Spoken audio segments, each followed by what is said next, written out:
Welcome everyone. Always the first question for these webinars is, are you going to record this? And the answer is yes. So we'll have that available on our YouTube channel.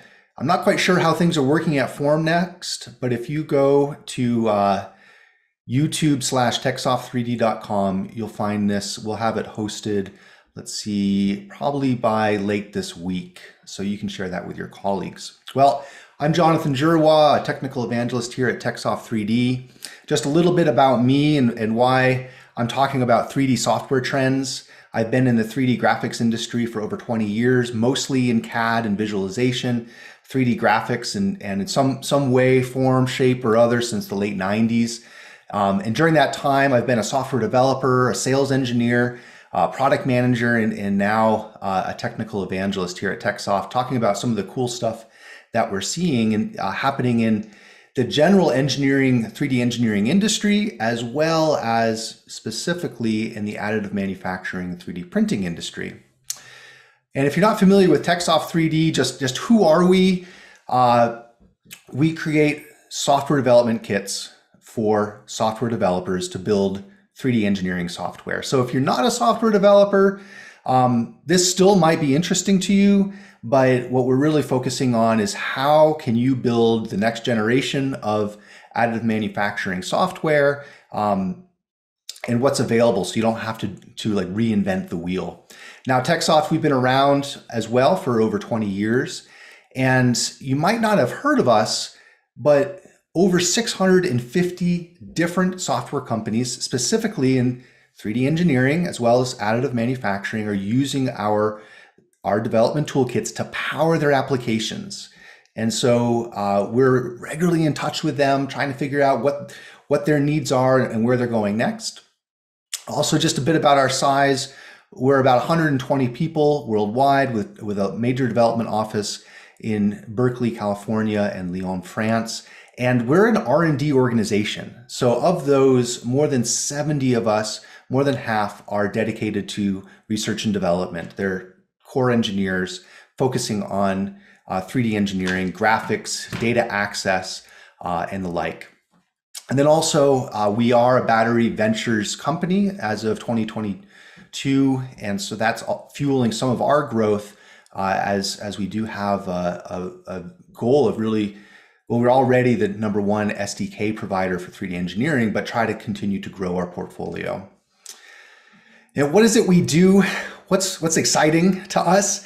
It's to talk to people like you and see what you're doing and how you take our tools and make cool stuff that makes a difference in our world. And so our vision is to fuel innovation with this technology that we're creating as a foundation for your software tools. So companies like Desktop Metal, 3D Systems, Stratasys, Xometry, HP, GE, Caster, Sculpteo, and Topology. So big names, even in 3D printing, are using software from TechSoft and our resold products like Polygonica to power their applications. And so it's great to see what they're doing with these and pushing the industry forward. Well, today we're going to talk about innovation in this space. And so before we go into a couple different areas of innovation, let's talk about the innovation life cycle. And as something starts to hit the news wire and people start talking about it, it takes a while for it to be picked up in industry. And so you kind of have this bell curve of people who are adopting new technologies. You could take 3D printing, for instance. You know, where on this innovation curve does 3D printing sit? Now, it could be, I remember when it was first being talked about and it was the innovators and then the early adopters. But if you could, for a minute, where do you think, if you could type in the chat, where do you think 3D printing sits on this curve? Is it in the early majority, late majority, or is it just so ubiquitous that if you're not doing 3D printing, you're a laggard now? All right, so we have a vote for late majority, early majority. Great. Anybody else want to Take the risk early, late. Yeah.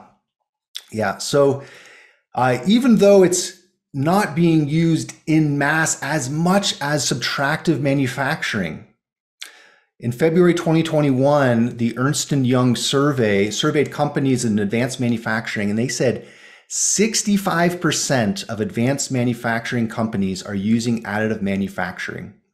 And so for those who said late majority, yeah, we're well into that when it comes to 3D printing. So we've passed that 50% tipping point and we're moving into this late majority. And so we have the momentum, we have the inertia where now we're just bringing everybody along with us.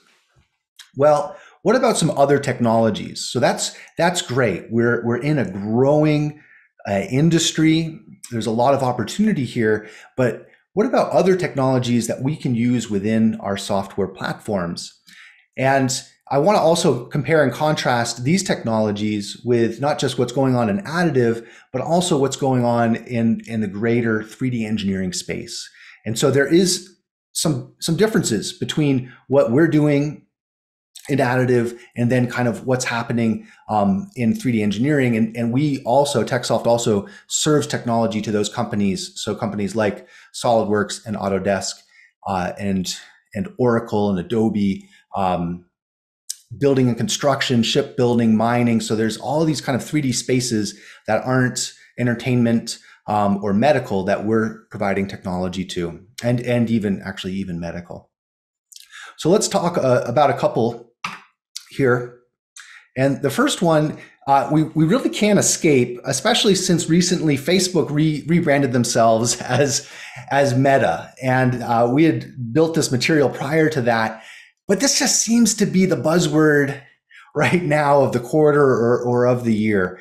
This idea that a metaverse is being created. And the truth of the matter is Facebook's investing in it. Apple just announced they're coming out with an AR set of glasses. Microsoft is talking about it. NVIDIA just got, I have Time Magazine Inventions of the Year here on my desk. And one of the top 100 inventions of the year is NVIDIA's Omniverse, which is really the metaverse for engineers and for people who aren't gaming. It's big.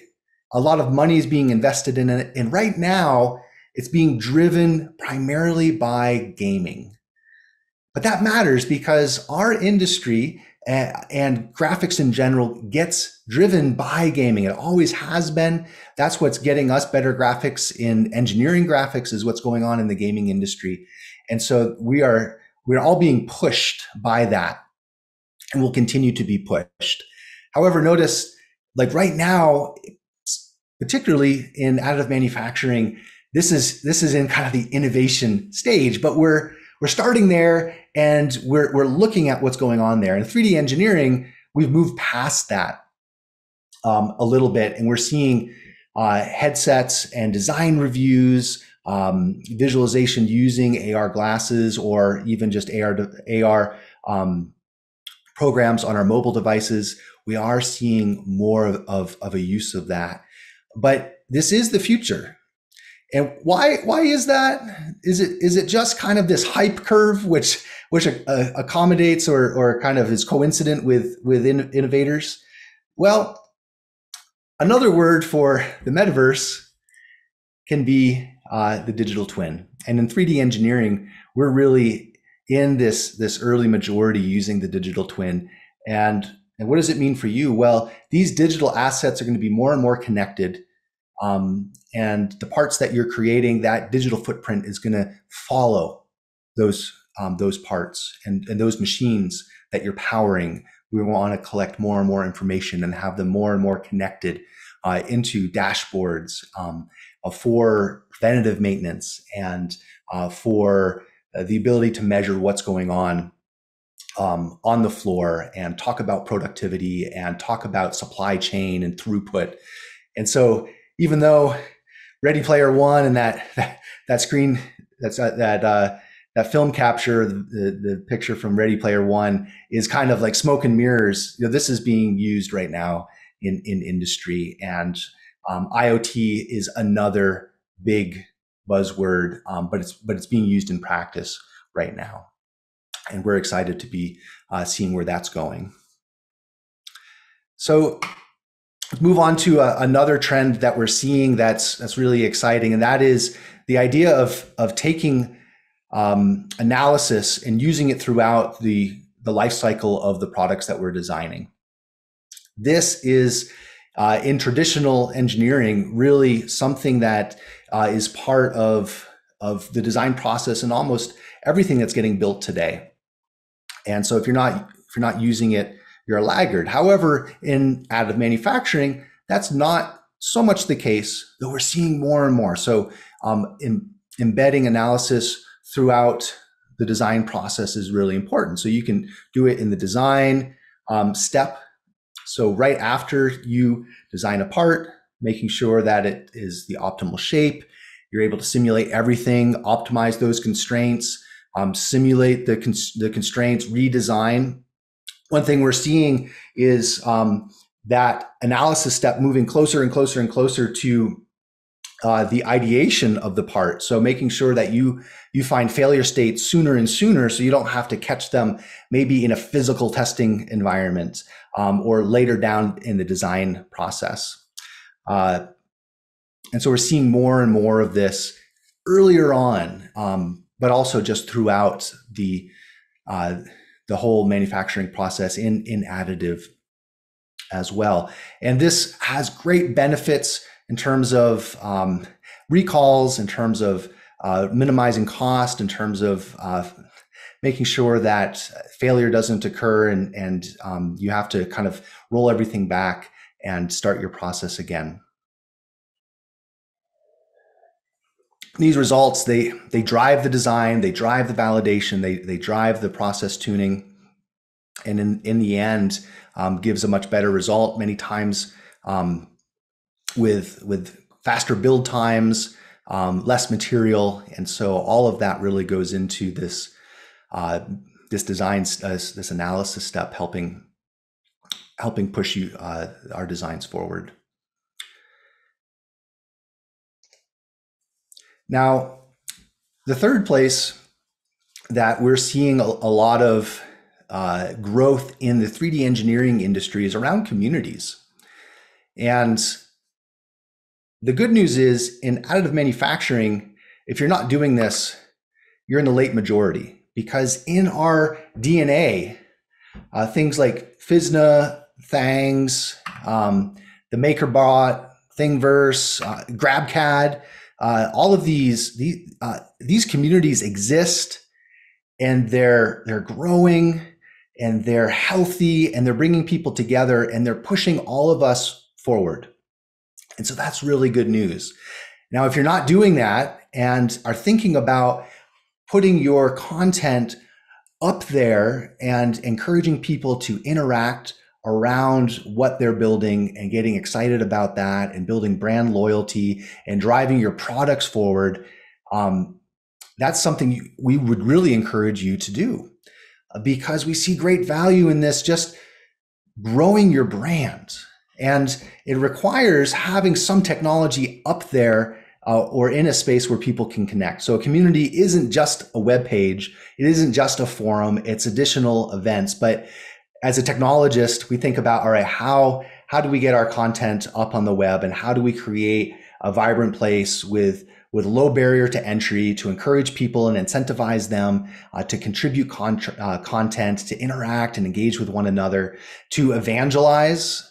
So you probably have a sales team out there that are out evangelizing your product, and a marketing team that's out there trying to market your product. But the best evangelists and marketers and salespeople are those who are passionate about your technology. And so making a space for building a community and building excitement around your products, both virtually and physically, really helps accelerate and push our products forward.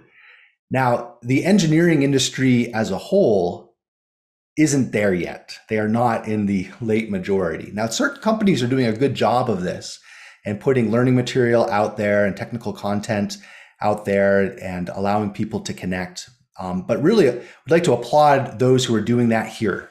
And that's great. We want to see more of that. So thank you if you're doing that. And if not, think about how you can tap into these existing ones, or how can you build your own. And so we're really excited to see that. And that is what kind of made a lot of what's allowed us to go from hobbyists and enthusiasts now into industry, because they were vetting a lot of these ideas and collaborating on them. All right, now the fourth one too, we're kind of going from innovation step to early majority, late majority. Here's one, if you're not doing it, then you need to be, and that's around putting your technology up on the cloud. And so this enables community as well, right? So if you're going to have your content on the cloud and have it be accessible, your tools need to be cloud enabled.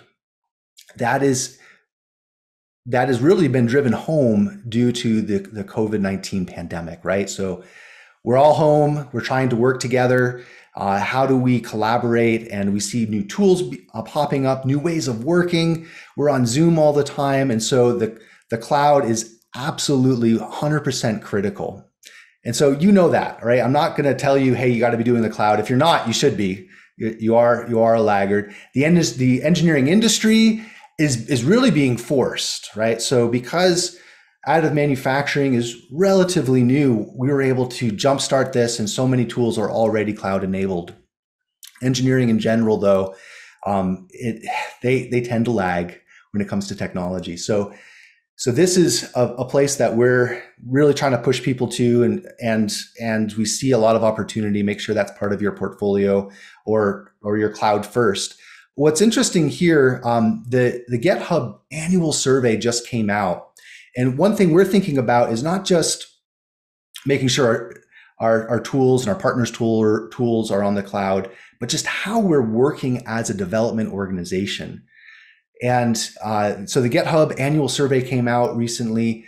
41% of developers worked at their office either full-time or part-time prior to the pandemic. So 41%. Now, as we're slowly coming out of the pandemic, fingers crossed, hopefully, this survey now shows that only 10% expect to go back into the office. And so for large engineering organizations, that's forcing them to think about how they're doing development as really remote first companies. Now, many already are, that's fantastic, but other companies are used to having their developers in the office. And so how do we really put our infrastructure, so we're not talking about our applications, but our infrastructure on the cloud and become remote first company? And so we're seeing more and more of this change being accelerated. Like, we work with companies that are like, yeah, we're gonna move our build systems from on-prem to off-prem, for instance, but it's like a 5-year plan. Well, we've now condensed that to 12 months or 6 months. And so we're seeing more and more of kind of this influencing how we work and how we have these events too. So it's great to see everybody here today. Many, maybe I wouldn't be able to meet in person. So that's fantastic. So what does that mean? So 4 things. We talked about the metaverse or the digital twin. We talked about community. We talked about analysis. We talked about cloud enablement. Here we are a software company providing software development toolkits, and we're happy to kind of help guide you through that. If one of those resonated with you and you're like, hey, I want to know what to do in this particular space, well, we're here as your strategic technology partner, where our experts in 3D graphics and analysis, in mesh healing and mesh processing, as well as in 3D publishing, we're here to help you. And we're excited to do that. So we'd love to partner with you.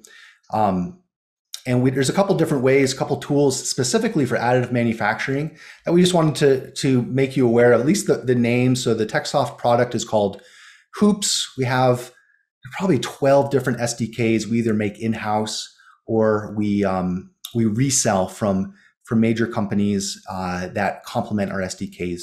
So one is Hoops Exchange, because really any design process many times starts with data. So you either you design it in a CAD package many times, And then you need to import that into your environment. And so many additive applications don't have that authoring environment. You do it in SolidWorks or Inventor or CATIA, NX, some of these larger CAD packages, but you need to bring that into your application. And so we have an SDK called Hoops Exchange, and it reads over 30 different CAD file formats, including those native formats and all of your standards like STEP and IGES, STL, of course.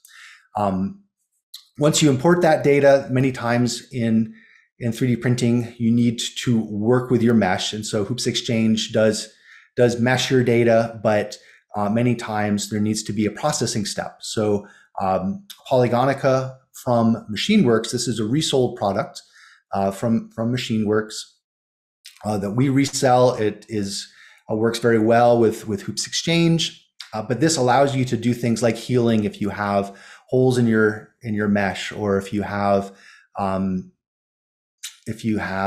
open edges or inconsistent triangle orientation. So all the stuff that's problematic in data, Polygonica can help clean that up, as well as doing unions of different solids, remeshing, offsetting, so shrinking, hollowing out, clipping against lattice structures, slicing, of course. So all of that happens, this mesh processing happens with Polygonica.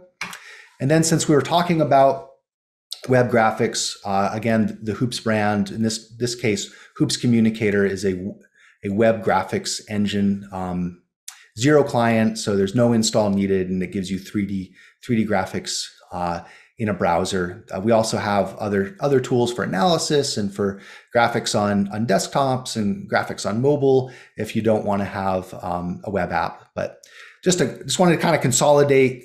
If you are interested in using some of our SDKs, this is a great place to start.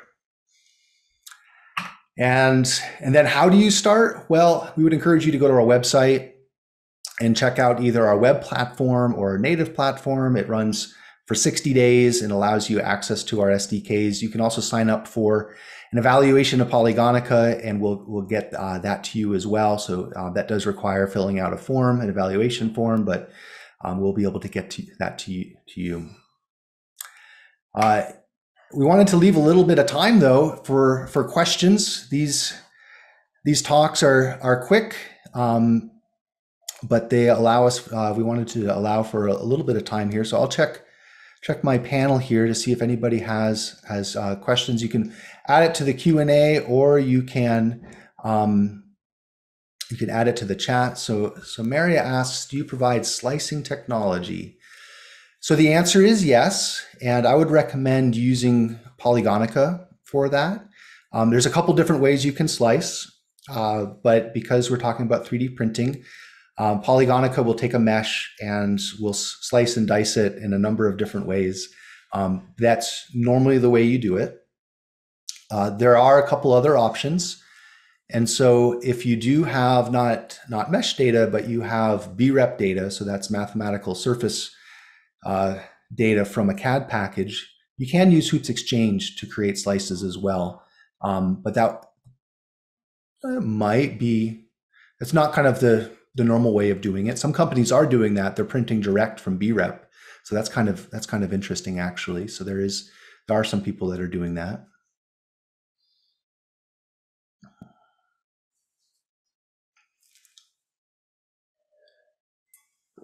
Yeah, great. Thank you. All right. Any other questions for us today? And then 3MF. Another good question. So yes, we do read and write 3MF, and that's using the Hoops tools. So Hoops Exchange reads 3MF, and Hoops Publish, which I didn't talk about too much, it publishes 3MF. And if I still have Richard, who is on our call today, I'm not sure if he dropped off or not. He's the expert of Polygonica expert, and I know Polygonica does support yeah, I'm here. All right. So Richard, could you comment on how Polygonica natively handles 3MF, or do we need to use hoops for that? And that's fine. I know that Polygonica supports STL quite well. But if you were able to answer, and I bet I can even allow you to talk if you wanted to voice that over. Oh, hi everyone. Can you hear me, Jonathan? Yeah, Richard. Yeah. Okay, great. So thanks for that. So actually, we have AMF reading and writing in Polygonica, but that's not really 3MF. It's a similar core. But we're working on some unsupported code using lib3mf just to provide examples to support input and output of 3MF to Polygonica. I mean, 3MF is becoming quite a substantial format now because there are many extensions such as the beam extension, implicit surfaces extension, etc. We're not planning to support all those. We would just provide example code that allows you to quickly read a 3MF file and write to a 3MF file. However, we'd probably recommend that you save a lot of time if you actually go via Exchange, load everything into Exchange first from hoops, and then bridge between Exchange and Polygonica, and then you have lots and lots of file formats that you can deal with, not just 3MF. Great. Yeah, thanks. I'm glad you're still here, Richard. That was fantastic having you. Yep. So our in-house expert from MachineWorks, we work with MachineWorks Polygonica quite a bit. And if you want to know more specifically about Polygonica, they've been at the show, but they also have a webinar coming up later this week. So you can go to their website, polygonica.com, and check that out. So you can learn more specifically about that. So that's great. Thanks for answering that. A couple other things. So if you want to get in touch, techsoft3d.com is the place. Also some contact info, TechSoft and myself. Twitter and LinkedIn are probably some of the best ways to kind of see what we're doing. So follow us. Check out our website there. Get yourself an evaluation of the software, and that allows you to work with it for 60 days. Reach out, and we can answer more of your technical questions. We'd love to, and we'd love to see what you're doing in these different spaces. So we didn't even really explore our analysis toolkits, but we have a whole suite, and we did acquire two of the leading companies in this space, VKI and Citron, 2 years ago. And so we're really excited to be working with them. They're specifically in the analysis space. So those are TechSoft 3D companies now, to see how people are using those analysis and those display tools for analysis data. So lots of stuff. It's a fast moving world.